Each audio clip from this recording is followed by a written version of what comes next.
আমাৰ জেনিয়ে ওলাই বাহিৰত চাই আছে কি কৰি আছে বুলি। সি ভাবি পোৱা নাই যে কি কৰিম। তাৰপিছত আমাৰ এই ছোৱালীজনী আহিলে, তাৰপিছত ফুল কেইটামান লৈ পিনে ভাতৰ পোৱালি য'ত হেৰি খান্দি থৈছিলে, পুতি থৈছিলে, তাতে গৈ পিনে দিব লৈছে।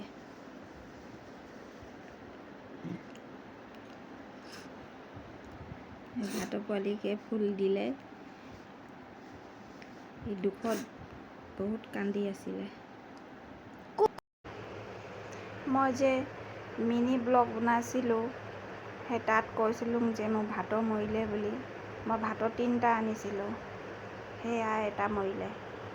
এই মিলাই পিনে 2টা মৰিলে আৰু এটা বাচি আছে আৰু সেইটো কি হয় ভগৱানে জানে আৰু। সেই মোৰ ছোৱালীজনীয়ে মই সেই ভাতৰ পোৱালিটোকে খান্দি পিনে, মাটি খান্দি পিনে ভাতৰ পোৱালিটোক দি দিলোঁ আৰু কি কৰি